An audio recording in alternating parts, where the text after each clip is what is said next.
Come ride with me. Tara, samahan niyo ako. Kaya lang, hindi tayo mag-ride. Samahan niyo ako mag-install nito ng radiator guard. Una, punasan natin kasi gusto natin na malinis yung radiator bago natin i-install yung radiator guard. Gumamit lang ako dito ng malinis na basahan. Next is mag-toothbrush tayo ng radiator. Gumamit lang ako dito ng used toothbrush. Pero dapat yung gagamitin niyo is yung soft yung bristles. Yan, katulad niyan. Pag hard na bristles ng toothbrush ang ginamit nyo, may chance kasi na ma-UP yung core. Kaya kung wala kayong ibang equipment, yung toothbrush na gagamitin ninyo is soft or medium lang yung bristles at dahan-dahan lang yung pagkuskus. Ang purpose nito is para maalis yung mga alikabok and yung mga nakasuksok na mga maliliit na bato. Since nabili ko kasi to, late na dumating yung radiator guard. Kaya inuwi ko to nang walang radiator guard.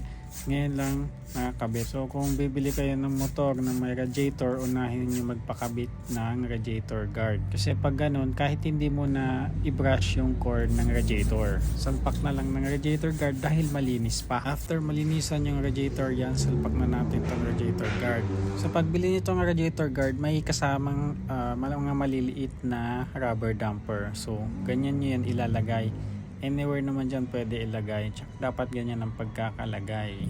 Next step is tanggalin natin yung side cover ng radiator. Yung bolts kasi ng side cover na yan din ang magsisilbing bolts ng radiator guard. And of course, gamit natin ang ating paboritong tools, ang Inco bead set. Hassle-free ang pagtanggal nitong radiator guard dahil dyan sa bead set. Kompleto na at madali pang gamitin. Ang sarap gamitin ng handle at ang lambot. Kaya hassle-free ang pag-install ko nitong radiator guard dahil sa Inco bead set. Kaya lagay din pala sa yellow basket. Kaya kung bibili kayo ng Inco bead set, click nyo lang yung yellow basket. So here it is, tanggal na natin yung radiator side cover. Kikita nyo, madumi. Kaya yan, punasan natin side cover and yung radiator. Kasi gusto ko malinis yan pag nilagay natin. And OC kasi ako. Kaya yan, punasan natin. Wire, kailangan punasan dahil madumi na din.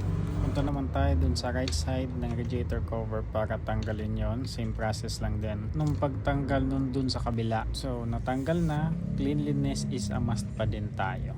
At dahil na-clear na natin yung mga dapat tanggalin, ayan, sukat time. Ayan, nakalapat na dito. Tutornilyon ko na lang. Di na ako nakapag-video kasi mahirap na isang kamay lang. So ayan, lapat na.